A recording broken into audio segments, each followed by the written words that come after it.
Hey everyone, it's Kelly from Silly Moon Quilting Co. Today I'm going to show you how to make a football using two of our rulers. We're going to use Eggy 3 and Eggy 1. You can buy them individually or they're also available as part of a set. Here we go. Super easy. So if you look at Eggy 1, we've got 4 different marked lines on here. The one that goes through the hole and then 3 that go down below that. We're going to be using this second line. So the one that kind of underlines the word Silly Moon Quilting Co. is our reference line for this little task. We're going to put that on top of a marked line that we have on our fabric. So either your quilt top, you can use it as a border, whatever you want to do, but we're going to use that reference line. We're going to then stitch all the way around until we meet that line up on the other side. Then we're going to rotate our Eggy and move it back up so that that same line is on the line that we've marked on our quilt. And then we're going to stitch back the other way. It's a good little job for trying to get used to using the quilt behind your foot. And that will bring us back to there. And you can see we ended up with a little pointed football-y type shape. So now what we want to do is I'm going to keep that on there and I'm going to back stitch just a little bit. Whatever you kind of feel distance wise. I kind of go about, we'll go one more about that far. And then I'm going to use Eggy and I'm going to now turn it the other way so that this line is now on the line that I marked. And I'm going to go up. And this is going to give me the little arcs on either end of the football, the stitching lines.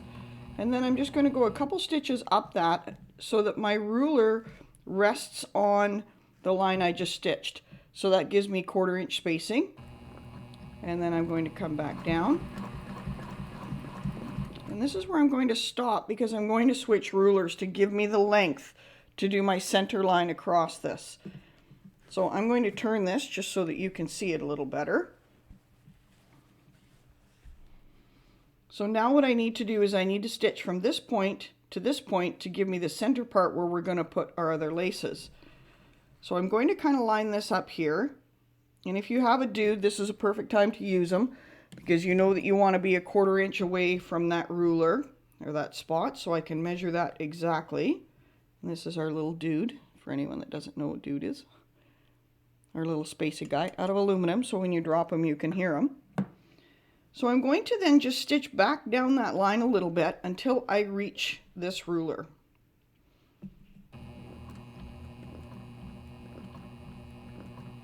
Now I've touched my ruler, so I'm going to go over this way, and that should put me right at my point, which it does.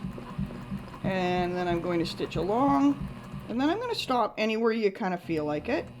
And I'm going to do a couple stitches up, and then a couple stitches back down. And then I'm going to move my ruler down so I can go down the other direction. And then I'm going to come back up to the point where I stopped and put my ruler back. Do a couple more stitches.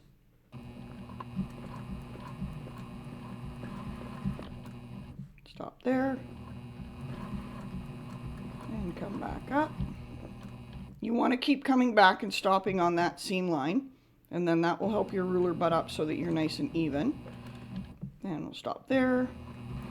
And you can decide however many laces that you want at this point.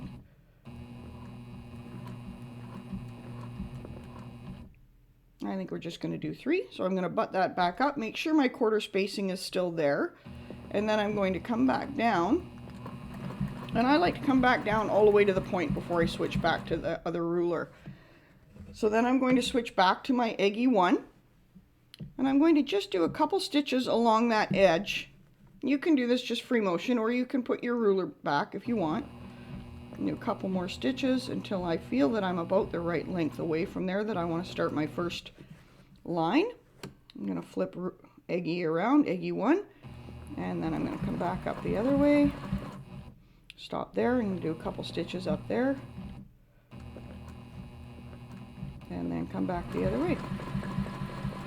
And I'm going to just lock my stitches there so I can break thread and show you.